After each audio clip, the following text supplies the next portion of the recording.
This channel does not promote any violent, harmful, or illegal activities. All content provided by this channel is meant for an educational purpose only. MDH chana masala এখন ছোলা হোক বা বরবটি দানা, সাদা চানা হোক বা কালো, সব রান্নাই হবে অসাধারণ। MDH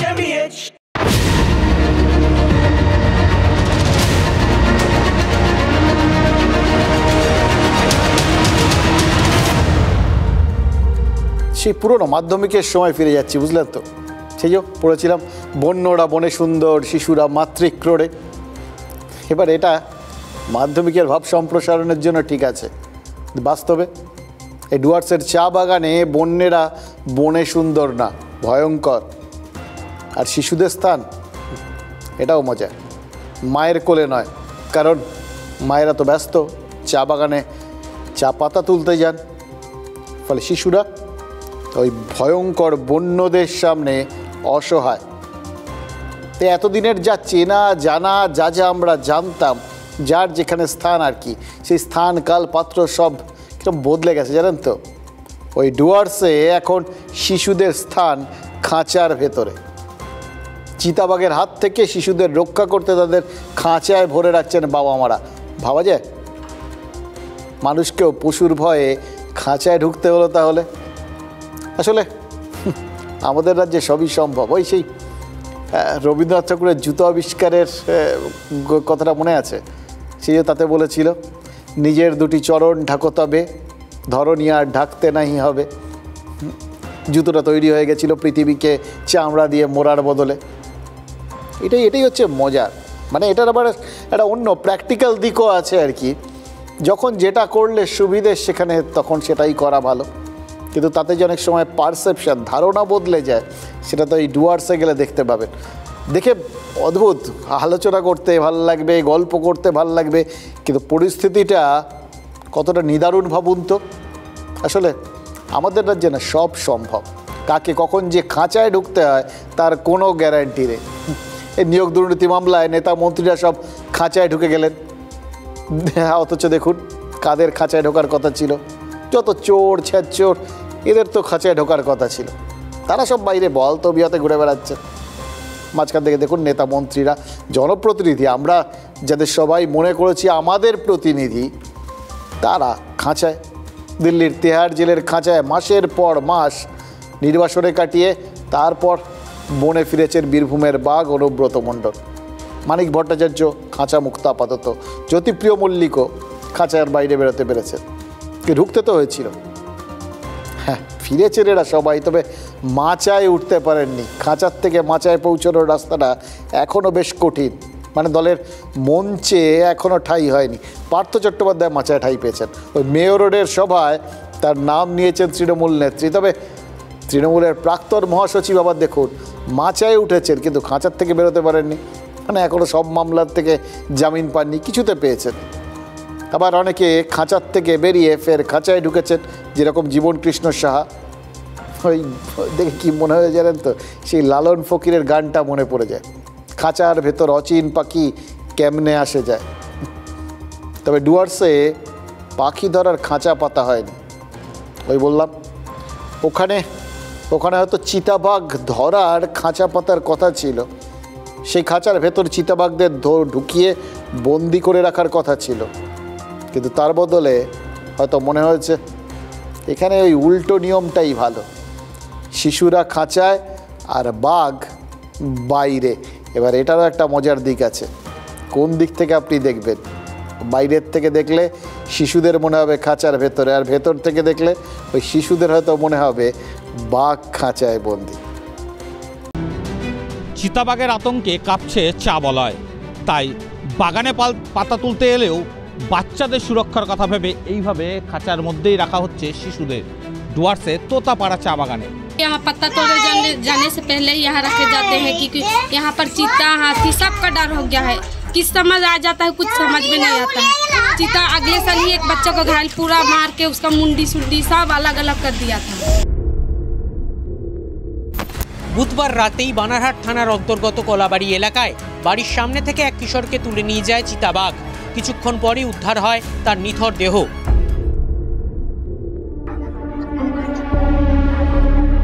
ঘটনাটি শুধু এক পরিবারকেই শোকের সাগরে ভাসায়নি, গোটা বাগানবাসীকে স্তব্ধ করে দিয়েছে। বাগানের শ্রমিক মহল্লায় এখন নেমে এসেছে অদ্ভুত এক নীরবতা। গত বছরও তোতাপাড়া চা বাগানেই একইভাবে শিশু মৃত্যুর ঘটনা ঘটেছিল চিতাবাঘের হামলায়। সেই ক্ষত শুকোয়নি আজও। শ্রমিকদের দাবি, বারবার প্রাণহানি ঘটলেও চিতাবাঘটিকে আটক করা যায়নি, ফলে আতঙ্ক আরও গভীর হচ্ছে। চা বাগানের বাসিন্দারা এখন বাগানের মাঝখান দিয়ে যাওয়ার রাস্তা দিয়ে যাতায়াত করতেও ভয় পাচ্ছেন। সামনের বছরই ঘটছে এই সামনের বাগানে। আতঙ্ক তো আছে, এই যে রাস্তা দিয়ে আমরা হাইটে যাই, খুব ভয়, যখন তখন বের হয় রাস্তায়। চা শ্রমিকদের এই বিপদকে মাথায় করেই বাগানে কাজ করতে হয়। নিজেদের জীবনের মায়া তাঁরা কাটিয়েই ফেলেছেন, কিন্তু শিশুদের, বাড়িতে একলা শিশু চিতাবাঘের সহজ শিকার। তাই চা বাগানে এই ধরনের খাঁচা গাড়ির বন্দোবস্ত করা হয়েছে।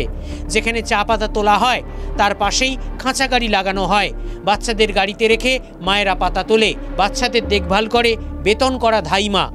होता है माँ जिसका घर में देखने वाला नहीं होता वो तो लेके आएगा। এটা যারা কাজ করে ওদের বাচ্চা রাখা হয়, মানে এই গাড়িটিতে করে ঘুরে ঘুরে, হ্যাঁ, যেখানে যেখানে কাজ হয় সেখানে সেখানে নিয়ে যায়। এই ছবি থেকে পরিষ্কার যে মানুষের মনে চিতাবাঘের আতঙ্ক কতটা বাসা বেঁধেছে। উলট পুরাণকে একেই বলে। উলট পুরাণ বাস্তব কি তৈরি করে দেয়, যার জন্য যার খাঁচার ভেতরে থাকার কথা সে বাইরে থাকে, আর যার বাইরে থাকার কথা সে ভেতরে চলে যায়। অর্থাৎ যেটা হওয়ার কথা ছিল সেটা উল্টো হয়ে যায়। এই যে ধরুন, মার্কিন প্রেসিডেন্ট ডোনাল্ড ট্রাম্প ভারতের অর্থনীতিকে শেকলে বাঁধতে চেয়েছিলেন, খাঁচায় পুরতে চেয়েছিলেন। ভারত আর রাশিয়ার অর্থনীতিকে মৃত বলেছিলেন। তারপরে ভারতীয় পণ্যের ওপর 50% শুল্ক চাপিয়ে দিয়েছিলেন। সব কিছুর লক্ষ্য তো একটাই ছিল, ভারত একদম খাঁচা বন্দি হয়ে যাবে, আর তাদের ওই গণ্ডির বাইরে তারা বেরোতে পারবে না। গোটা বিশ্বের বাজারটা ভারতের সামনে বন্ধ হয়ে যাবে। অর্থাৎ উল্টো দিক থেকে দেখলে ভারতকে একটা তারা এক ঘরে করে দিচ্ছেন, খাঁচাবন্দি। কি হলো? এখন পর্যন্ত ভারত আমেরিকার কাছে কোনো রকম অনুনয় বিনয় করেনি, রাশিয়ার তেল কেনা বন্ধ করেনি, বা তেল কেনা কমানোরও কোনো অঙ্গীকার করেনি। এখন পর্যন্ত একে একে নিজের সব মোসাহেবকে ময়দানে নামিয়ে ট্রাম্প চেষ্টা করেছেন যাতে এই যে ভারতকে খাঁচায় ঢুকিয়ে দেওয়া হয়েছে এটা বড় বড় করে প্রচার করতে, এমন জায়গায় প্রচার করতে যাতে ভারতের মধ্যে থেকে আওয়াজ উঠতে শুরু করে, যাতে ভারতীয়রা ভাবতে শুরু করেন যে ভুল বিদেশ নীতির জন্য তারা নিজেরা এক ঘরে হয়ে যাচ্ছেন, তার ফল ভুগতে হচ্ছে তাদের। ভারত সরকারের উপর একটা চাপ তৈরি হয়। বাস্তবে কী হয়েছে? ভারতকে এক ঘরে করতে গিয়ে মার্কিন প্রেসিডেন্ট নিজেই কি এক ঘরে হয়ে গেছেন? ঘটনা তো তাই বলছে। সবথেকে মজার কথা কি জানেন তো? তিনি চেয়েছিলেন ভারতের প্রধানমন্ত্রী নরেন্দ্র মোদীকে চাপে ফেলতে, তিনি চেয়েছিলেন ভারতকে খাঁচাবন্দি করতে। উল্টে এখন আমেরিকায় উল্টো সুর শোনা যাচ্ছে। সেখানে তো ট্রাম্প আর ক্ষমতায় থাকবেন কি না সেইটা নিয়ে আলোচনা শুরু হয়ে গেছে। এমনকি তাদের ভাইস প্রেসিডেন্ট জেডি ভান্স, তাকে ওই উত্তরসূরি হিসেবে, ট্রাম্পের উত্তরসূরি হিসেবে দেখা যাবে কিনা সেই আলোচনা শুরু হয়ে গেছে। এবার কখন সেই আলোচনাটা শুরু হয়? যখন তার নিজের জায়গাটা অনিশ্চিত হয়ে যায়। ট্রাম্পের জায়গা কি তাহলে অনিশ্চিত? মানে ভারতকে চাপে ফেলতে গিয়ে তিনি নিজেই চাপে পড়ে গেলেন। ভারতের ওপর শুল্ক চাপিয়েছিলেন, অথচ সমালোচনা হচ্ছে কোথায়? আমেরিকায়। কার সমালোচনা হচ্ছে? ট্রাম্পের। ভারতের ওপর শুল্ক চাপানোর সমালোচনা। ডেমোক্র্যাটরা ট্রাম্পের সমালোচনা করছেন গলা ছেড়ে। তার মানে এই নয় যে ডেমোক্র্যাটরা রাতারাতি ভারতপ্রেমী হয়ে গেছে। Bill Clinton, Barack Obama, Joe Biden, শেষ তিনজন ডেমোক্র্যাট প্রেসিডেন্টের তিনজনই তো একদম আগমার্কা ভারত বিদ্বেষী। কিন্তু ডেমোক্র্যাটদের আশঙ্কা হচ্ছে ট্রাম্প বোধহয় নিজের শেষ তাসটা খেলে ফেললেন। এবার ভারত এই ধাক্কাটা সামলে হয়তো তত্তর করে এগিয়ে যাবে, এই আশঙ্কা তাদের রয়েছে। এবার দেখুন ভারত এগিয়ে গেলে কি হবে, এইটাই ওই ডেমোক্র্যাটদের মাথার মধ্যে চিন্তা। মানে তারাও অলরেডি ভাবতে শুরু করেছেন যে ট্রাম্প চলে যাবেন, ট্রাম্প থাকবেন না। এখনও তার 3 বছর ক্ষমতাকাল রয়েছে, মানে শাসনকাল আর কি, কিন্তু তাকে তার আগেই সরিয়ে দেওয়া হবে এরকম একটা হাওয়া তার মানে উঠে গেছে। তারা ভাবতে শুরু করেছেন তাদের আবার কোনো না কোনো সময় ফেরত আসার সম্ভাবনা দেখা দিচ্ছে। অথচ তারা যখন ক্ষমতায় আসবেন তখন কি দেখবেন? ওই ট্রাম্পের ভুল সিদ্ধান্তের জন্য আমেরিকান অর্থনীতি ডুবে গেছে। চীন আর ভারত দু দেশই আরেকজনের সাথে তাল মিলিয়ে বিশ্ব অর্থনীতির পুরো হিসেবটা বদলে দিয়েছে, সমীকরণটা বদলে গেছে। মানে আমেরিকার যেটুকুনি মান সম্মান এখনও বেঁচে রয়েছে সেটাও যে নিলাম হয়ে যেতে পারে এই ট্রাম্পের জন্য, সেটা তারা আশঙ্কা করছেন। সেই জন্যই তো তারা মার্কিন প্রেসিডেন্টের সমালোচনায় মুখর। আর মার্কিন আর্থিক মূল্যায়ন সংস্থা বলছে বাজার অর্থনীতি পর্যালোচনা করে নয়, একদম ব্যক্তিগত বিদ্বেষে ভারতের ওপর শুল্ক চাপিয়েছেন ট্রাম্প। এবার আপনি বলতে পারেন যে ব্যক্তিগত বিদ্বেষটা কেন? এই তো কদিন আগে হাউডি মুডি হয়েছিল, এই তো দেখা গেছিল যে যখন হোয়াইট হাউসে গেছেন নরেন্দ্র মোদী তখন ট্রাম্প পেছন থেকে চেয়ার টেনে দিচ্ছেন। আসলে ওই যে ট্রাম্পকে নোবেল পাওয়ানোর জন্য ভারত সুপারিশ করেনি না, এইটা কিছুতেই মানতে পারছেন না ট্রাম্প। এবার এক অর্থনীতিবিদ বলেছেন মাত্রাতিরিক্ত শুল্ক চাপিয়ে নিজের পায়েই গুলি করছে আমেরিকা। আন্তর্জাতিক বাজারে ওই অর্থনৈতিক বিশ্বের ভারসাম্যটাই বদল হয়ে যাচ্ছে। আর এই ব্যাখ্যা বিশ্লেষণের মধ্যেই একটা নতুন খবর, ওই বললাম ট্রাম্প কি থাকবেন? ট্রাম্প কি পুরো মেয়াদ থাকবেন? ট্রাম্পের উত্তরসূরি কে হবেন? মানে বাঘকে খাঁচায় পুরতে না পেরে শিকারি নিজেই শিকার হয়ে যাবেন না তো? এটা কিন্তু জোরালো হতে শুরু করেছে এই স্বরগুলো। আর 2 মাস আগেও ট্রাম্পের স্বর যতটা জোরালো মনে হচ্ছিল, এখন তো ততই ঝিমোনো লাগছে। ট্রাম্প কি ভেবেছিলেন স্বপ্নেও যে ভারতকে শাসাতে গিয়ে এমন ধাক্কা খেতে হবে, কাউকে খাঁচায় ভরতে গিয়ে নিজেকেই খাঁচায় ঢুকে যেতে হবে? দেখুন, মুখ ফসকে কথা শুধু ভারতীয় ওই রাজনীতিকরা বলেন না, আমেরিকানরাও বলেন। সুতরাং যারা ওই ভাবেন না আমেরিকা প্রথম বিশ্ব সাহেব, একটা অন্যরকম ব্যাপার, সাদা চামড়া, তাদের ওই ধারণা থেকে বেরিয়ে আসা উচিত। তাদের রাজনীতিবিদ তারাও একই রকমভাবে ছড়ান আর কি, কোট অ্যান্ড কোট। দেখুন, জেডি ভান্সের স্ত্রী ভারতীয় বংশোদ্ভূত। জেডি ভান্সের সাথে প্রধানমন্ত্রী মোদির সম্পর্ক বেশ ভালো। পাকিস্তানের সাথে সংঘাতের সময় জেডি ভান্স প্রধানমন্ত্রী মোদির সঙ্গে তো ফোনে কথা বলেছিলেন, কিন্তু ট্রাম্প তিনি কথা বলতে পারেননি। এবং এই শুল্ক যুদ্ধে একবারও জেডি ভান্সের মুখ দিয়ে ভারতকে নিয়ে কোনো খারাপ কথা বেরোয়নি। হয়তো ট্রাম্প জেডি ভান্সকে হাতে রেখেছিলেন যে যখন দরকার পড়বে তখন মধ্যস্থতা করানোর জন্য এগিয়ে দেবেন, কিন্তু জেডি ভান্স সাক্ষাৎকারে যা বলেছেন সেটা আমেরিকায় হেডলাইন হয়ে গেছে। দেখলেন তো, ট্রাম্পের অবর্তমানে দায়িত্ব নিতে তিনি তৈরি, তার ট্রেনিং হয়ে গেছে, এমনকি অফিসটা কীরকম হওয়া উচিত, যেরকম আছে সেরকম থাকা উচিত কি না সব বলে দিয়েছেন। এবং সব কিছুর মধ্যে দেখুন ট্রাম্প সম্পর্কে কীরকম একটা নেতিবাচক সুর, মানে এবার যাওয়ার পথে আর কি, এরকম একটা ব্যাপার। এমনি এমনি তো হয় না, যা রটে তার কিছুটা কিন্তু সব দেশে বটে। অতীতে কিন্তু এরকম নজির রয়েছে জানেন তো। এই বাংলাদেশ যুদ্ধের সময় প্রেসিডেন্ট নিক্সনের সাথে আমাদের এখানকার প্রধানমন্ত্রী ইন্দিরা গান্ধীর সংঘাত চরমে উঠেছিল। আর তারপর কী হয়েছিল? নিক্সন ওয়াটারগেট স্ক্যান্ডালের দায় ইমপিচমেন্টের মুখোমুখি হয়েছিল। মানে ভারতীয় প্রধানমন্ত্রীদের সাথে আমেরিকান প্রেসিডেন্টরা যারাই লাগতে গেছেন তাদের অবস্থা মানে একটু নড়বড়ে হচ্ছে। এরকম কি? দেখুন, এটা কিন্তু উড়িয়ে দেওয়ার মতো বিষয় না। ইতিহাসে অনেক কিছু হয় যেগুলো কাকতালীয় কিন্তু বারবার ঘটে। এই যে ট্রাম্পের মেয়াদ পূরণ করার একটা প্রশ্ন উঠেছে, সেটাও তো এই নরেন্দ্র মোদীর সাথে সংঘাতের পর। এবার নরেন্দ্র মোদী নামটা ভুলে যান, ইন্দিরা গান্ধী নামটা ভুলে যান, ভারতের প্রধানমন্ত্রী আর আমেরিকার প্রেসিডেন্ট। তার মানে বুঝতে পারছেন কাকতালীয় বারবার কি ঘটবে। আর এটা না শুধু জানেন, শুধু আমেরিকা বলে না, এটা একটা মজার ব্যাপার আছে। এটা মানে গোটা বিশ্বের দরবারেই বোধহয় এটা একটা প্রমাণিত সত্য। ভারতের প্রধানমন্ত্রীদের সাথে লাগতে গেলে কোথাও গিয়ে যেন হাত পড়ে, জানেন তো। এই যে বছর 2 আগে কানাডার প্রধানমন্ত্রী জাস্টিন ট্রুডো, তার সঙ্গে তো মোদির সংঘাত হয়েছিল। ট্রুডো কোথায় গেলেন? সরে গেলেন। মোদি অটুট আছেন। কিন্তু বারাক ওবামার থেকে ডোনাল্ড ট্রাম্প, মোদি কিন্তু গত 11 বছরে 3 জন আমেরিকান প্রেসিডেন্টকে দেখে ফেলেছেন। আর গতকাল প্রকাশিত সর্বভারতীয় জনমত সমীক্ষা বলছে ট্রাম্পের শুল্ক নীতি সেটা ভারতে তো ফের একবার জাতীয়তাবাদের ঢেউ বইয়ে দিয়েছে।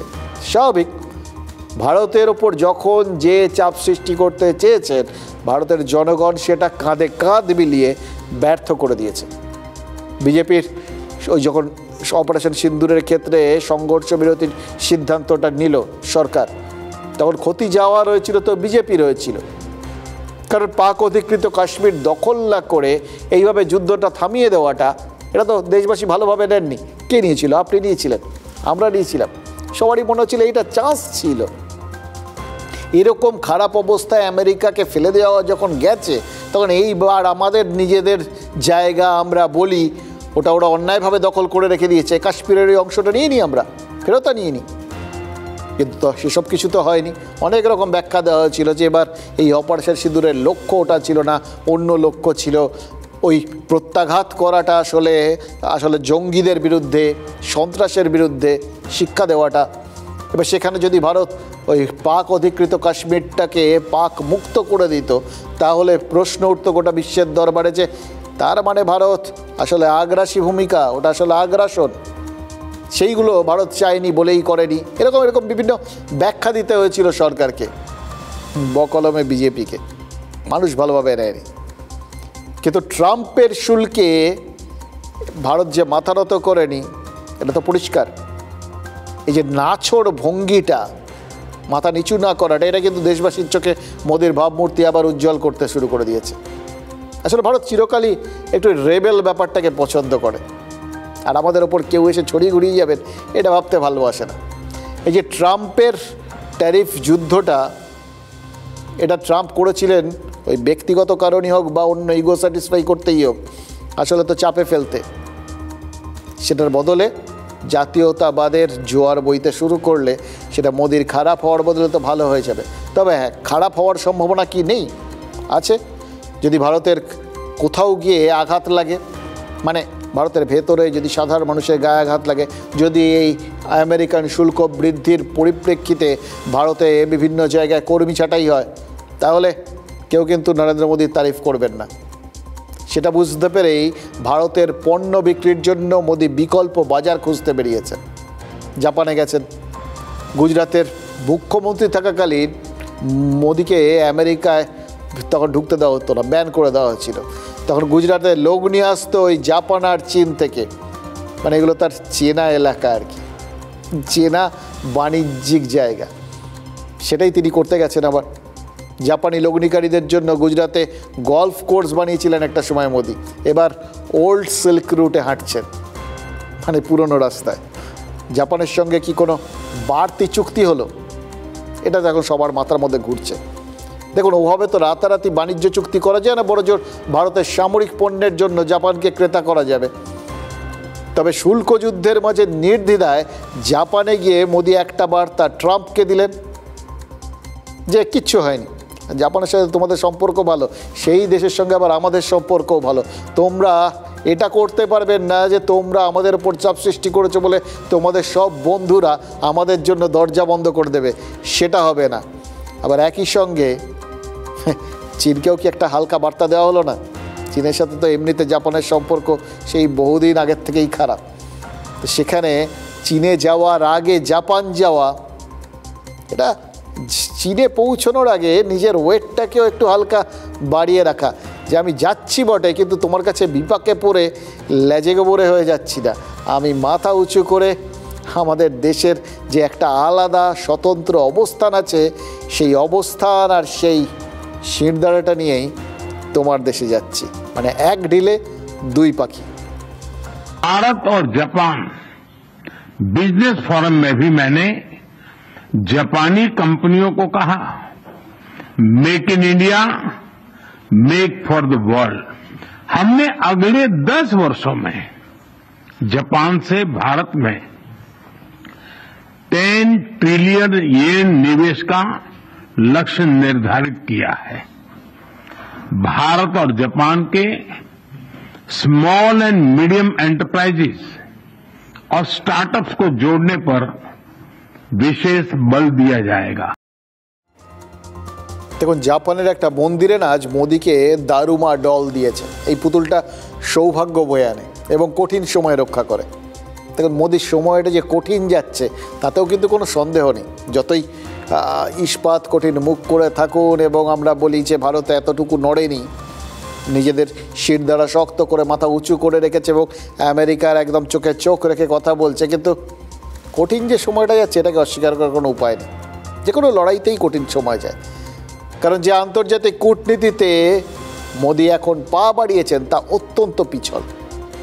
জাপান আমেরিকার বাণিজ্যিক বন্ধু, ওই বলছিলাম, আর জাপান আর চীনের সম্পর্ক মোটেও মসৃণ নয়।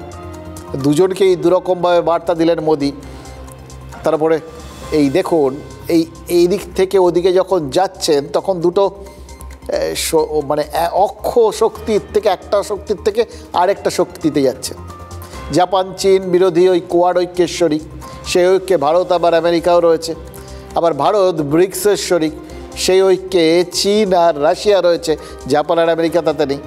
মানে দুটো আলাদা আলাদা শক্তি, পরস্পর বিরোধী বা সম্পূর্ণ উল্টোমুখী, দুটোতেই কমন ফ্যাক্টর ভারত। এবার ভারত এই ব্যালেন্সটা রাখতে রাখতে কিন্তু চলছে। এটা এমনি সময় একরকম, আর এখন যখন প্রত্যেকটা তার পদক্ষেপ একটা করে বার্তা দিচ্ছে তখন আরেক রকম। এই ভারসাম্য বজায় রাখাটা কিন্তু খুব জরুরি এবং খুব কঠিন। এই যে চীনে এসসিও সম্মেলনে যোগ দিতে মোদি যাচ্ছেন, সেটা তো আমেরিকা আর জাপানের ধনতান্ত্রিক ঐক্যের বিরোধী। মানে দুটো ভিন্ন মেরুর মধ্যে ভারসাম্য রক্ষা করে কূটনীতিটা করা হচ্ছে। তাই এই সময় গুড লাক পুতুল পাওয়াটা খুব জরুরি, লাকটা ভালো হওয়া দরকার। এবার এই পুতুল পাওয়ায় আন্তর্জাতিক রাজনীতিতে হাওয়া ঘুরবে কিনা বলা যাবে না, তবে দেশীয় রাজনীতিতে হাওয়াটা কিন্তু ঘোরানোর চেষ্টা শুরু করেছে বিজেপি। মানে মোদির অনুপস্থিতিতেই আজ দেশের সবথেকে বড় ইস্যু হচ্ছেন মোদি নিজে। দেখুন, একটা ঘটনা অস্বীকার করার কোনো উপায় নেই যে সাম্প্রতিককালে যে মানে কিছুদিন আগেও যে বিরাট একটা জনপ্রিয়তা নিয়ে রাজার হালে ছিল বিজেপি, সেই জায়গাটা ধাক্কা খেয়েছে। এবারে লোকসভা নির্বাচনেই তো একদম নিরঙ্কুশ সংখ্যাগরিষ্ঠতা না পাওয়াটাই তার লক্ষ্য। এবার তারপরেও আস্তে আস্তে বিভিন্ন জায়গায় রাহুল গান্ধী কিন্তু বেশ কিছু ইস্যু ধরে নিয়ে এরূপ আগ্রাসী ভূমিকা নিচ্ছিলেন, চাপ সৃষ্টি করছিলেন এবং কিছু সাধারণ মানুষ তাতে তো সাড়াও দিচ্ছিলেন। তার কারণ ইস্যুগুলো সাধারণ মানুষের।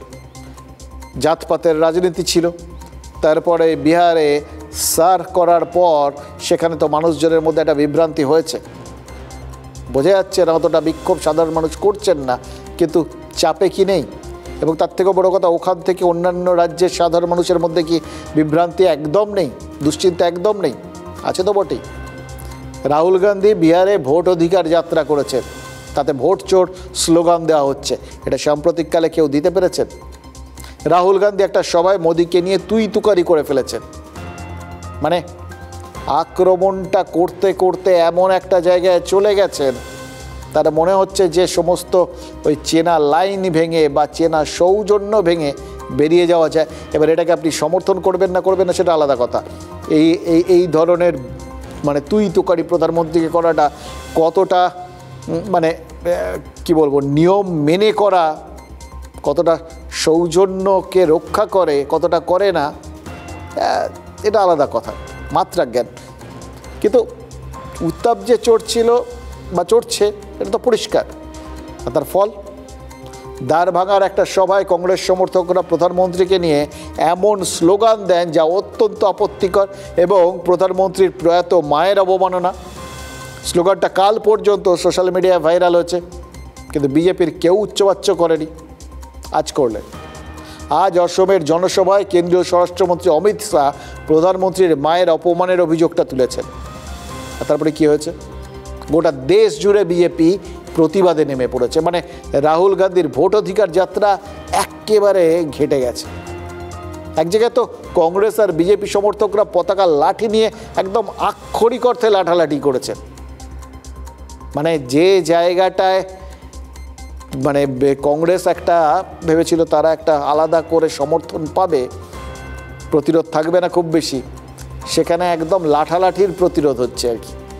যেখানে যেখানে যাত্রা হচ্ছে বিজেপি সমর্থকরা সেখানে আজকের থেকে প্রতিবাদ জানাচ্ছেন আর সংঘাত বেঁধে যাচ্ছে।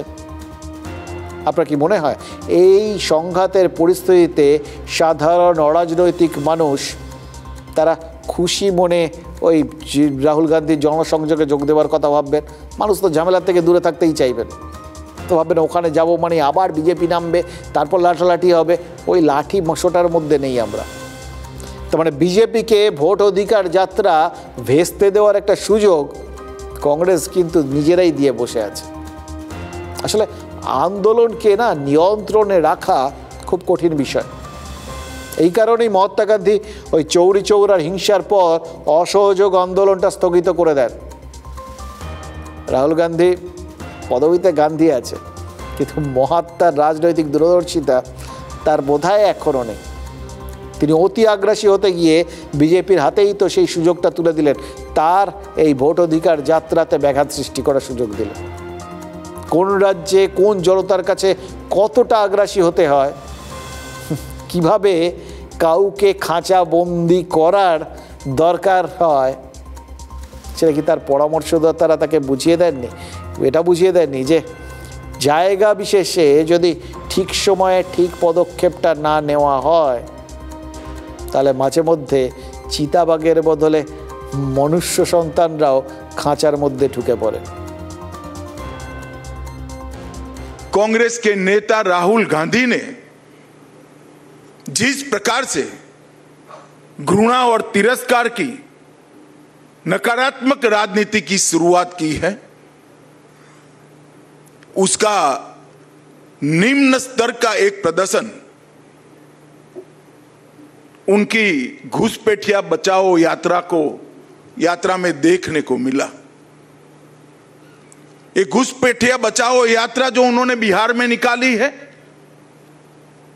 उसमें राहुल गांधी के स्वागत के मंच पर से नरेंद्र मोदी जी की स्वर्गीय माता जी के लिए अपशब्द बोलकर सबसे घृणित काम कांग्रेस के नेताओं ने किया है। हर कांग्रेस नेता ने मोदी जी के लिए अपशब्द कहे। कोई मौत का सौदागर कहता है, कोई जहरीला सांप कहता है, कोई नीच आदमी कहता है, कोई रावण बताता है, कोई भस्मासुर बताता है। मैं आज कांग्रेस के नेताओं को कहना चाहता हूं, जितनी ज्यादा गालियां मोदी जी को आप दोगे, कमल का फूल इतना ही बड़ा होकर खिलकर आसमान तक पहुंचेगा। कांग्रेस के कुत्सित प्रयासों की घोर निंदा करता हूं और मैं आग्रह भी करना चाहूंगा राहुल गांधी जी के कि जरा भी शर्म बची है तो मोदी जी की, उनकी स्वर्गीय माता जी की और देश की जनता की जरूर माफी मांगे। किसने बयान दिया, किसका बयान है, इसकी जांच पड़ताल होना चाहिए। कोई नहीं चाहेगा, कांग्रेस का कोई व्यक्ति नहीं चाहेगा कि प्रधानमंत्री जी के कोई निजी परिवार पर किसी प्रकार का अपशब्द बोला जाए। ये कांग्रेस की संस्कृति नहीं है। पकड़िए उसको, खिलाफ कार्रवाई करिए। রাওয়ালপিন্ডি এক্সপ্রেসকে ব্রেক কষে থামাবো 2003-এ পাকিস্তানে নেমে বলেছিলেন সৌরভ গাঙ্গুলি। আর প্রথম ম্যাচের পর প্রশ্ন তুলেছিলেন শোয়েব আখতারের বোলিং অ্যাকশন নিয়ে। ব্যাস, এরপর গোটা সফরে শোয়েব আখতার স্বাভাবিক ছন্দে বোলিং করতেই পারলেন না। স্পিড অনেক কমে গেল, ভারত ড্যাং ড্যাং করে সিরিজ জিতে গেল। বিজেপি কিন্তু রাহুল এক্সপ্রেসেও ব্রেক কষে দিল। এরপর রাহুল গান্ধী বিহারে পুরনো ছন্দে গরম গরম ভাষণ দিতে পারবেন না। গোটা দেশে এই বিজেপি বিক্ষোভ দেখিয়েছে, কিন্তু বিহারের পর সবথেকে বেশি বিক্ষোভ হয়েছে বাংলায়। কারণ বিহারের পর ভোট বাংলায়, বিহারের পর এসআইআর বাংলায়। এবার এসআইআর বিরোধী প্রতিবাদ হওয়ার কথা ছিল বাংলায়, কিন্তু বাংলায় তো তৃণমূলের রমরমা। তাহলে বিজেপি বিধান ভবনে হাঙ্গামা করলো কেন? সেটারও কারণ আছে। কারণ কাল ওই মেয়র রোডের সভায় মমতা বন্দ্যোপাধ্যায় কংগ্রেসকে আক্রমণ করেননি। কংগ্রেস আর তৃণমূল জোটবদ্ধ হওয়ার জন্য অনেকটাই এগিয়ে গেছে। তৃণমূলের যেগুলো এজেন্ডা সেই ইস্যুতে প্রদেশ কংগ্রেসও বিক্ষোভ দেখাচ্ছে। অতএব বিহারে মোদিকে গালাগালি বাংলাতেও বিজেপির ইস্যু হয়ে গেছে। কংগ্রেস উন্নত কি হয়েছে? কংগ্রেসকে এবার টার্গেট করা মানে এরপর পরবর্তী সময় তার জোট সঙ্গীকেও টার্গেট করা হয়ে যাবে। এই গালাগালির প্রতিবাদ দেখিয়ে বিজেপি কি তৃণমূলকেও বার্তা দিচ্ছে না?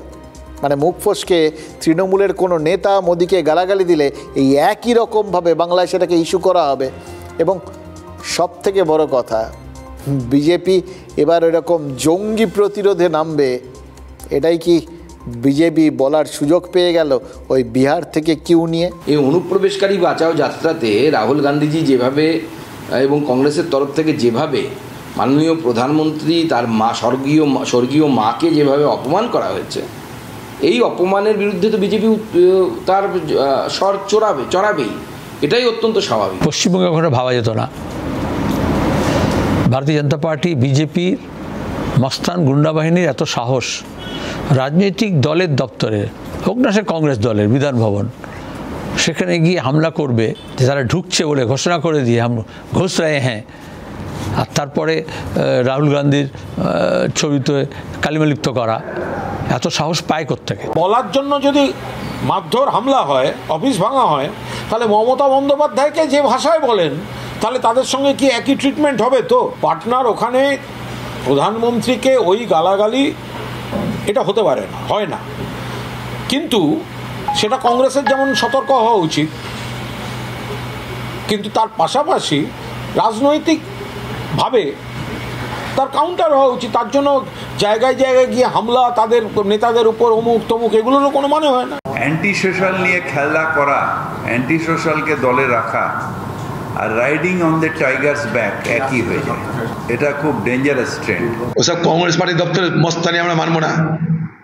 এই তো আমরা পার্টি বসে আছি, কেউ আসুক না দেখি। রাহুল গান্ধীর আক্রমণের মুখে বিজেপি পার্টি আজকে কোনো জবাব দিতে না পেরে উল্টে বদনাম করছে। রাহুল গান্ধী কাউকে গাল দিয়েছে?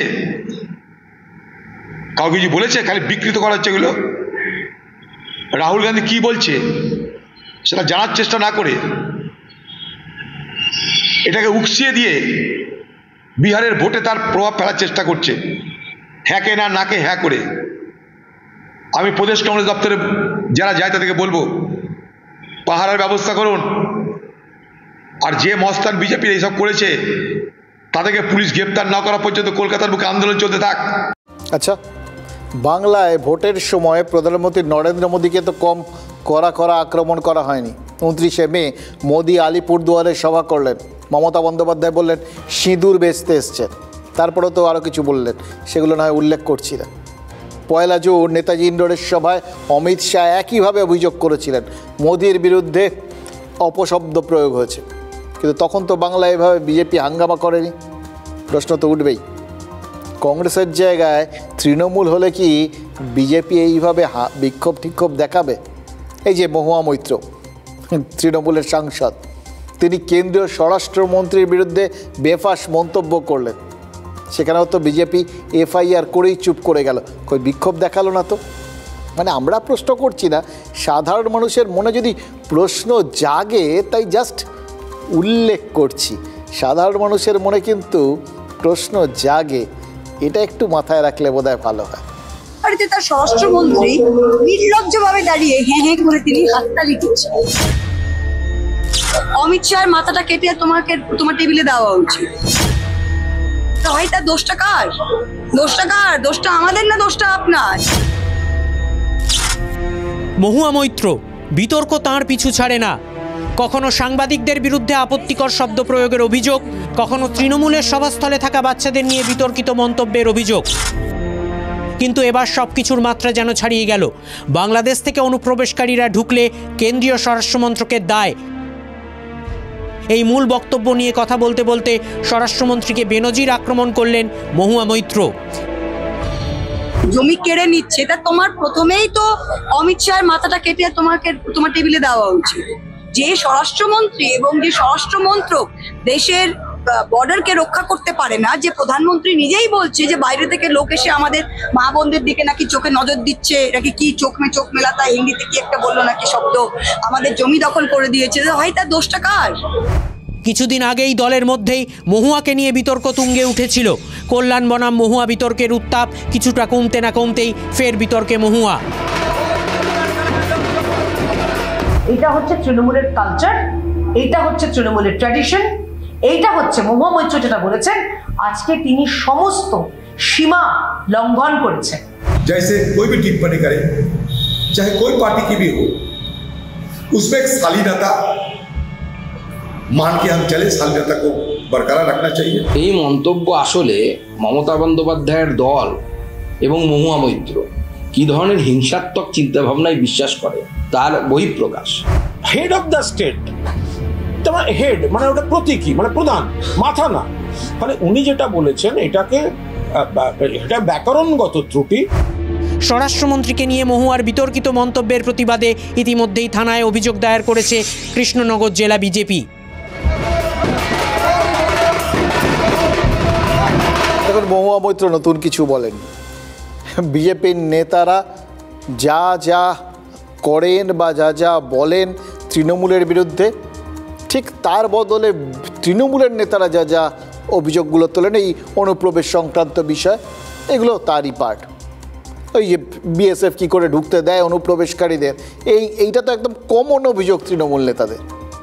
কিন্তু সেটা বলতে গিয়ে যে দু চারটে এক্সট্রা শব্দ জুড়ে দিলেন মহামৈত্র, তাতেই তো এখন দেখো তৃণমূলের সাধারণ সম্পাদককে বলতে হচ্ছে, যে রাজ্য সাধারণ সম্পাদককে বলতে হচ্ছে যে ওটা একটা ব্যাকরণগত ত্রুটি।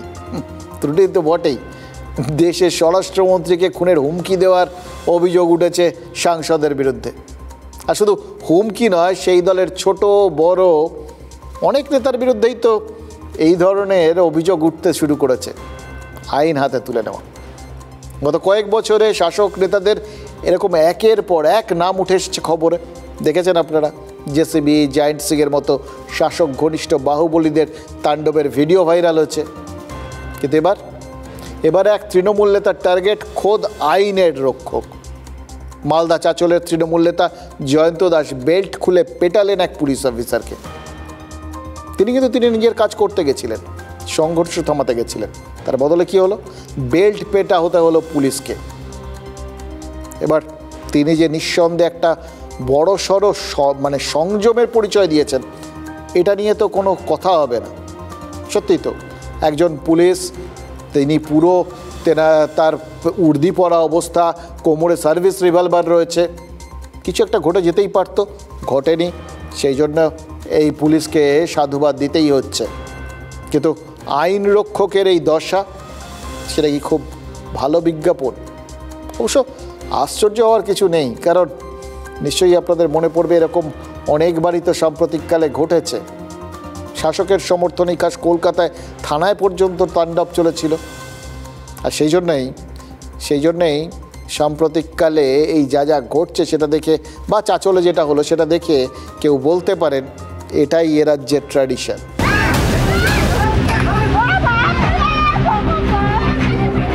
পুলিশ অফিসারকে বেল্ট দিয়ে সপাটে মার, ক্রমাগত ধাক্কা, শাসানো, আবার তৃণমূলের পুলিশ শাসন। এবার ঘটনাস্থল মালদার চাঁচল। বৃহস্পতিবার রাতে বিজেপির দুই গোষ্ঠীর সংঘর্ষ বাঁধে চাঁচল থানার কাছে। চাঁচল থানার এএসআই সমীর সিনহা গন্ডগোল থামাতে গিয়েছিলেন। আচমকাই সেখানে ঢুকে পড়েন যুব তৃণমূল নেতা জয়ন্ত দাস। তারপর শুরু হয় পুলিশ নিগ্রহ। 5 জনকে অবশ্য আটক করেছে পুলিশ, কিন্তু সেই তালিকায় চাঁচলের যুব নেতা নেই। আইন শৃঙ্খলা নিয়ে প্রশ্ন তুলে তৃণমূলকে তুলোধনা করছেন বিরোধীরা। বেল্ট খুলে মারছে পুলিশকে, তাদের বিরুদ্ধে এখনো পর্যন্ত ব্যবস্থা নিচ্ছে না কেন? তারা যতই অপরাধ করুক তাদের কিছু হবে না। পুলিশ গন্ডগোল থামাতে গিয়ে তো পুলিশের উপরে বেল্টের বাড়ি, কিন্তু অদ্ভুত একটা চিত্রনাট্য, বোঝাই মুশকিল কে কার সাথে কি ব্যাপার আছে। দল নিশ্চয়ই আইনগত ব্যবস্থা নেবে, যাতে এই ধরনের ঘটনার সঙ্গে তারা যুক্ত হচ্ছেন কেন। বিরোধীরা বলছেন তৃণমূলের জমানায় চাঁচলে বেল্ট দিয়ে পুলিশ চাপকানো বিচ্ছিন্ন কিছু নয়, শুরুটা হয়েছিল অনেক আগে থেকে। 14ই নভেম্বর 2014 আলিপুর থানায় ঢুকে হামলার ঠেলায় টেবিলের নিচে লুকোন পুলিশ কর্মীরা, অভিযুক্ত সেই তৃণমূল। 30 অক্টোবর 2024 বন্দিকে ছাড়াতে গিয়ে ক্যানিং থানার পুলিশকে মারধরে নাম জড়ায় যুব তৃণমূল নেতার। 23 আগস্ট 2025 ফারাক্কার এসআইকে অকথ্য গালিগালাজ, মারধরের অভিযোগ ওঠে তৃণমূলের উপপ্রধানের বিরুদ্ধে। আর 3 দিন আগে মালদারি হরিশ্চন্দ্রপুরে তৃণমূল নেতার সালিশি সভায় আক্রান্ত হয় পুলিশ, ভাঙচুর করা হয় পুলিশের গাড়ি। আমাদের কলেজ আমলের একটা ঘটনার কথা মনে পড়ছে, জানেন তো? একদিন দেখছিলাম একজন পুলিশ অফিসার যাচ্ছেন একদম ক্ষীণকায়, পকেটে সে পাশে আর কি হোলস্টারে রিভলভার গোজা খাপের মধ্যে, আর পাশে একটা বিশাল চেহারার একজন কনস্টেবল যাচ্ছেন, হাতে শুধু একটা লাঠি। দেখে আমার মনে আছে আমার এক বন্ধু বলেছিল এবার যার যেটা দরকার ওই ভদ্রলোকের ওই অফিসারের যা চেহারা তাতে ওনার নিরাপত্তার জন্য ওই রিভলভার থাকাটা খুব জরুরি। দেখুন বডি নিয়ে কথা বললে আবার লোকজন বলবেন বডি শেভিং করছে, কিন্তু বিষয়টা সেটা না, ধারণাটা।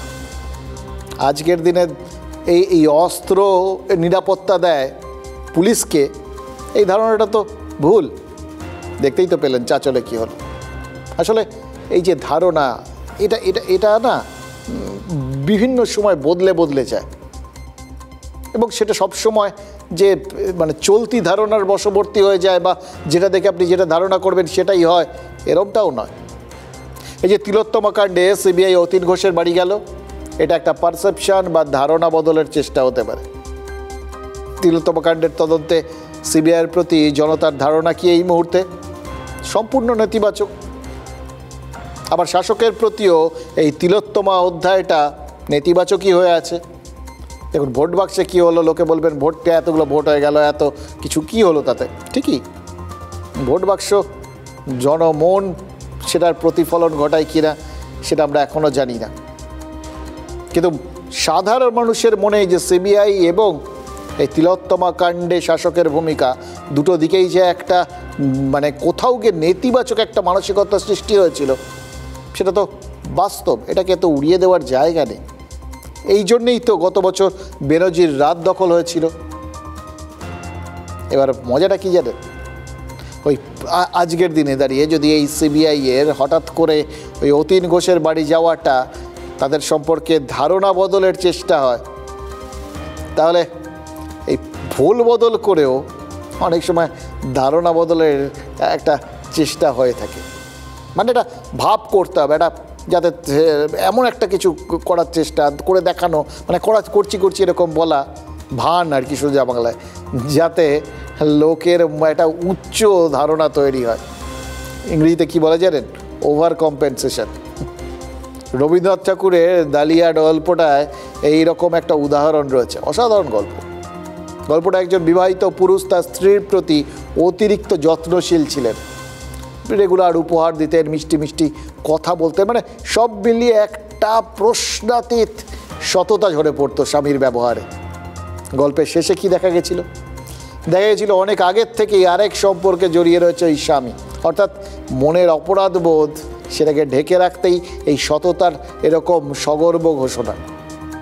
আর সুপ্রিম কোর্টে এসএসসিও এই সততার ঘোষণা করেছে, জানেন, একদম এই রকম একেবারে বুক বাজিয়ে বলেছে একজনও অযোগ্য পরীক্ষায় বসতে পারবে না। এমন একটা কথা বলেছে যেটা এটা হওয়ার কথা ছিল না, অযোগ্যদেরই পরীক্ষা দেওয়ার কথা, কিন্তু তারা সেটা করতে দিচ্ছেন না, একবারও বলছেন না এটাই তো হওয়ার কথা ছিল। তাহলে আদালতে এরকম বুক বাজিয়ে কেন বলতে হচ্ছে ভাবুন। তার কারণ তারা নিজেরাও জানেন কথাটা যখন বলছেন লোকের মনে সেটা খুব একটা বিশ্বাসযোগ্য লাগছে না। আর লোক ছেড়ে দিন, আদালতই সেটা বিশ্বাস করছে না বলেই তো এসএসসির আইনজীবী ওই কল্যাণ বন্দ্যোপাধ্যায় যখন কথাটা বলছিলেন যে একজন অযোগ্য পরীক্ষায় বসতে পারবেন না, তখন বিচারপতি সঞ্জয় কুমার আর সতীশচন্দ্র শর্মার বেঞ্চ কি বলেছে জানেন? বলেছেন কথাটা রেকর্ড করে রাখুন। ভাবুন একবার, আইনজীবী ভরা আদালতে বলছেন তিনি কথা দিচ্ছেন, ধর্মাবতার কথা দিচ্ছি, কেউ চুরি করতে পারবে না, কোনো রকম ঠিকঠাক একদম সৎ একটা পরীক্ষা ব্যবস্থা হবে। হ্যাঁ, আদালত বিশ্বাস করছে না। এর থেকে বড় অবিশ্বাস আর কিছু হতে পারে? এই অবিশ্বাসটাই হলো ধারণা, পারসেপশন, যেটা মানুষের মনে গেঁথে যায়। আর বিশ্বাস করানোর যে মরিয়া চেষ্টা সেটাই হলো ওভার কম্পেনসেশন, ভোল বদল, ভান। দেখুন এসএসসি আজ আদালতে আরও একটা কথা বলেছে, বড় আদালতে এসএসসিকে বলতে হয়েছে এরপরেও হওয়ার কথাই নয়, এরপরেও যদি কোনো দাগি অ্যাডমিট কার্ড পান, ভাবুন, এসএসসি বলছে যে এর পরেও যদি কোনো দাগি অ্যাডমিট কার্ড পান তাহলে যেন সরকারের অ্যাডভোকেটকে সেটাকে জানিয়ে দেওয়া হয়। কি দাঁড়ালো তাতে? চুরি হবে না এটা বুক বাজিয়ে বলা হয়ে গেছে, তারপরেও বলতে হচ্ছে যদি চুরির ঘটনা ঘটে, মানে মনের মধ্যে সেই সংশয়টা এখনো আছে, পুরো যায়নি। অতটা নিশ্চিত করে বলতেও পারছেন না যে হবে না, বলছেন আমাদের জানান আমরা রেকটিফাই করে নেব, সেটা শুধরে নেব। একটা কথা বলুন তো, এই শুধরে নেওয়ার কাজটা যদি এতদিনে করা যেত তাহলে কি ওই 26,000 শিক্ষকের চাকরিটা যেত? এই শুধরে নেওয়ার কাজটা যদি আগে করা হতো তাহলে সরকার বা এসএসসির গায়ে এই রকমভাবে অন্যায়কে সমর্থন করার এই ধারণাটা চেপে বসতে পারত। সত্যিই তো সরকার ধরা যাক কিছুই করে, সরকার তো সরিয়ে নিয়েছে নিজেদের, এটা এসএসসি স্বশাসিত সংস্থার মতো একটা স্বতন্ত্র সংস্থা, এরকম ব্যাপার আর কি, সরকারের কোনো দায় নেই। এবার কার দায় আছে কার দায় নেই সে তো পরের কথা, কিন্তু এই চাকরি চুরি যে হয়েছে অর্থাৎ চুরিটা এটা তো প্রমাণিত। তাই প্রশ্ন আরেকটাও আছে, সরকার যেমন বলছে যে সরকার কিছু করেনি, তেমনি সরকারের থেকে যারা চুরি করলো তাদের কেন সরকার ধরলো না? যখন দুর্নীতি চলছিল, ওএমআরে কারচুপি চলছিল, তখন কেন সেটা শুধরানোর চেষ্টা করলো না, কেন আটকানোর চেষ্টা করলো না? এই প্রশ্নগুলোর জবাব তো দিতে হবে, দিতে হবে। তার কারণ আপনি আমি বলছি না তো, আপনার আমার কথার জবাবে দেওয়ার তাগিদ কারণ নেই, কিন্তু এসএসসিকে আদালত তারা যা যা বলছে, যেভাবে একদম ধুইয়ে মানে ওই আছড়ে পিছড়ে কাঁচা যাকে বলে না, সেইভাবে তো কাচ্ছে প্রত্যেক দিন। এসএসসি আজ আদালতে বলেছে যে আমাদের উপর বিশ্বাস রাখুন, মানে বিশ্বাসটা যে কেউ রাখতে পারছে না এটা এসএসসিই বলে দিচ্ছে। এর থেকে সহজ সরল একটা স্বীকারোক্তি আর কিছু হতে পারে বলুন? এই একটা জিনিস খুব ভালো লাগছে জানেন তো, এসএসসি সাদা মনে কোনো কাদা নেই, মনের মধ্যে যা আছে সব হড়হড় করে বলে দিচ্ছে। সম্ভবত কাল ওই চিহ্নিত অযোগ্যদের তালিকাটা এসএসসি প্রকাশ করবে। এবার এখানেই তো আরেকটা সম্ভাবনা তৈরি হওয়ার আশঙ্কা রয়েছে, যারা ঘুষ দিয়ে চাকরি পেয়েছিল তারা কাকে ঘুষ দিয়েছিলেন সেটা কিন্তু একবারও মুখ খুলে বলেননি এতদিন। কেন বলেননি? কারণ সরকার যোগ্য অযোগ্য সবার পাশে আশ্বাস দিয়েছিল। এইসব নিয়ে মাথা ঘামাতে হবে না, কি কে আপনাদের কাছ থেকে ঘুষ নিয়েছিল, কাকে ঘুষ দিয়েছিলেন, ও সমস্ত মাথা ঘামাতে হবে না, ওগুলো চুপচাপ রাখুন, চাকরি থাকবে। এরকম একটা আশ্বাসের ধারণা তৈরি করা হয়েছিল। এবার তো প্রকাশ্যে চাকরি চোরদের নাম ধাম বেরিয়ে যাবে, তাতে আমও যাবে ছালাও যাবে। একদিকে ফের চাকরির সম্ভাবনা জলে, টাকাটা তো গেছেই অলরেডি, এবার সামাজিক মান সম্মানটা পুরোটা ধুলোয় মিশে যাবে। চাকরিও রইল না, টাকাও রইল না, সম্মানও রইল না, থাকবেটা কি? এবার যদি অযোগ্যরা বলে বসে আমার টাকা ফেরত দাও, যাদের যাদের টাকা দিয়েছিলেন তাদের দুয়ারে দুয়ারে যদি সব হারানো এই অযোগ্যরা ধর্ণা দেয়, জেলায় জেলায় অচলাবস্থার পরিস্থিতি তৈরি হবে না তো? এবার দেখুন এর সম্ভাবনা তো রয়েছে, কারণ যে মুহূর্তে ওই অযোগ্যদের নামের তালিকা যারা অন্যায়ভাবে চাকরি পেয়েছিলেন সেটা প্রকাশ করে দেওয়া হবে, তখন তো আদালতের নির্দেশ মতোই তাদের কাছ থেকে টাকা উসুল করতে হবে, যেটা তারা মাইনে পেয়েছেন একদিন। কোত্থেকে দেবেন? যা ছিল তা তো অধিকাংশই ঘটি বাটি বিক্রি করে টাকা নিয়ে তো তারা ওই লোকজনকে দিয়ে দিয়েছিলেন যারা তাদের চাকরিটা দেবেন বলেছিলেন। এখন কি করে দেবেন যদি আবার সেই টাকা ওই জন্য ফেরত চান? সে বুঝতে পারছেন অচল অবস্থা সৃষ্টির সম্ভাবনা কতটা তৈরি হয়েছে, এবং তাতে কোথায় কোথায় টান পড়ার সম্ভাবনা, কার কার গায়ে লাগার সম্ভাবনা, কার কার মনে আশঙ্কা তৈরির সম্ভাবনা। এই অচল অবস্থা যাতে তৈরি না হয় তার জন্য অবশ্য একটা পরিস্থিতি তৈরি করার চেষ্টা হবে, কিন্তু মুশকিল হচ্ছে এক্ষেত্রে রাজনৈতিক ফয়দা তোলার জন্য বিরোধীরাও তো আসরে নেমে পড়বে। সুতরাং বিবিধ দিক থেকে একটা অচলাবস্থা সৃষ্টির যে সম্ভাবনা তৈরি হচ্ছে, এই পূর্বাভাসটা কিন্তু এড়িয়ে যাওয়া যাচ্ছে। যাদেরকে টেন্টেড বলা হচ্ছে তাদেরকে আমি অনুরোধ করব, আপনাদের নাম যদি লিস্টে আসে তাহলে আপনারাও এটি লিস্ট জারি করুন যে কোন তৃণমূল নেতাকে আপনাদের কত টাকা দিতে হয়েছিল, এবং সেই লিস্ট জেলায় জেলায় পাবলিশ করুন। না করতে পারলে আমাদেরকে দিন। যখন যোগ্য অযোগ্য প্রমাণিত হয়ে গেল, স্কুল সার্ভিস কমিশন লিস্ট পর্যন্ত পাবলিশ করবে, তাহলে যারা বৈধভাবে নিযুক্ত হয়েছিল তারা কেন ক্ষতিগ্রস্ত হবে? তারা কেন দ্বিতীয়বার পরীক্ষা দেবে? কেন তাদের জন্য কোনো অর্ডিন্যান্সের ব্যবস্থা হবে না? যারা টেন্টেড বাকিরা আনটেন্টেড, সেই থাম্ব রুলকে মান্যতা দিয়ে কেন তাদেরকে নির্দোষ বলে তাদেরকে জানানো হলো? স্বাভাবিকভাবেই তারা প্রশ্ন তুলেছেন যে তাদেরকে কেন আবার পরীক্ষায় বসতে হচ্ছে। যদি ডিফাইন করা যেত যে না, ওই চিহ্নিত দাগির বাইরে সকলেই অদাগী, তাহলে তো আর নতুন পরীক্ষার দরকারই হতো না। এই চিহ্নিত দাগি এইগুলো বাদ গেল, আর এই চিহ্নিত অদাগি এইগুলো থেকে গেল। সোজা কথায় কিছু লোকজন বমাল ধরা পড়েছে, কিছু আর বাকি অংশের মধ্যে কে চোর সেটা ডিটারমিন করা যাচ্ছে। এসএসসি যদি আরেকটু আগে এই চাল কাঁকড় বাছার কাজটা করতো তাহলে এই ধরনের ঘটনা ঘটতো না। সুপ্রিম কোর্ট যেটা বলেছেন সেটা মানতেই হবে। তা আমাদের এসএসসিকে আমরা বলবো যে এসএসসি এটা আমাদের যিনি আইনজীবী আছেন সম্মানীয় সাংসদ কল্যাণ বন্দ্যোপাধ্যায়, তার মতো কথা মতো তিনি যে গাইডলাইন দেবেন সেই অনুযায়ী এসএসসি সুপ্রিম কোর্ট যা নির্দেশ দিচ্ছে সেটাই করবে। বাংলার মুখ্যমন্ত্রীর কাছে শুধরানোর একটা মৌকা এসছে। আপনি আপনার অন্যায়, ভুল, দুর্নীতি আপনার লোকদের সেটাকে শুধরিয়ে আপনি আপনার ভাবমূর্তিকে মানুষের কাছে প্রমাণ করতে পারেন। ঘটনা এই মুহূর্তে এদের নিয়ে যে কি হবে, মানে এরা যদি পরীক্ষায় বসেনও, মানে অযোগ্যরা ছেড়ে দিন, যোগ্যরা যাদের চাকরি গেছে তারা যদি আবার পরীক্ষায় বসেনও, তারপর সেখান থেকে আবার কবে চাকরি পাবেন সেটার তো কোনো গ্যারান্টি নেই। এর আগে যারা 22-এ বসেছিলেন তাদেরও তো এখনও চাকরি হয়নি। তো বুঝতেই পারছেন সব মিলে একটা জটিল পরিস্থিতি। চাকরিটা কোথায়? দেখুন, সব কিছুতে একটা নতুন নতুন বিভিন্ন জায়গার থেকে একটু শিক্ষা নেওয়া যেতে পারে, এতে কোনো লজ্জা নেই। আর দেখুন, এই মুহূর্তে মানে প্রয়োজনে পড়লে আপনি শত্রুর থেকেও শিখতে পারেন, শেখার মধ্যে কোনো লজ্জা নেই। আর সেখানে চীন তো এখন ভারতের বন্ধু দেশ হয়ে পড়েছে। চীনের কথা বলছি তার কারণ চীনও কিন্তু এই ব্যাপারে আমাদের রাস্তা দেখাতে পারে।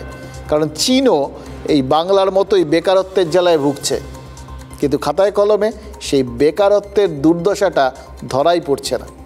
কেন জানেন? কারণ চীনের নকল অফিস তৈরি হয়েছে, যেখানে কোনো কাজ করতে হয় না। বেকাররা শুধু বাড়িতে বসে থাকার বদলে নকল অফিসে যাচ্ছে, যখন খুশি যাচ্ছে, যখন খুশি বেরিয়ে যাচ্ছে।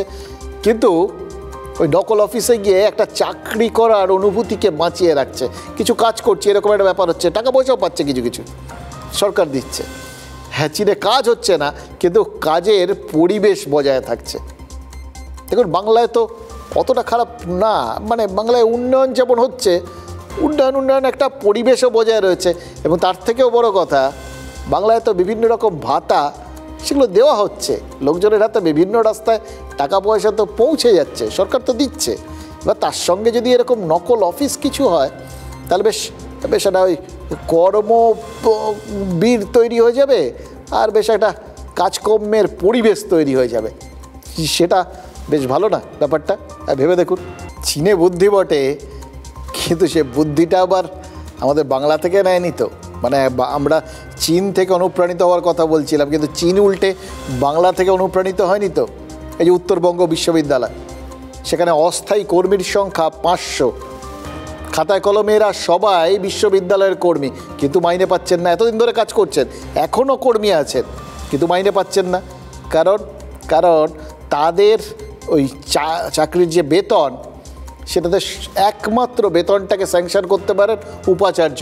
এবার রাজ্য বনাম রাজ্যপালের যুদ্ধে বিশ্ববিদ্যালয়টা তো উপাচার্যহীন হয়ে বসে রয়েছে 1.5 বছরের ওপর।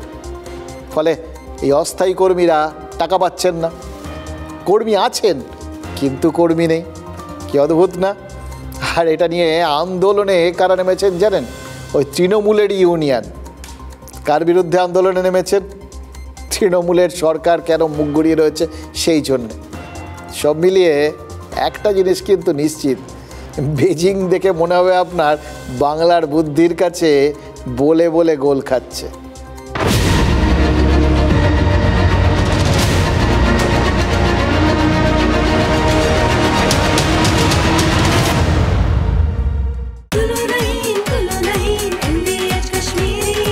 আরে কম দে কিন্তু খাঁটি দে।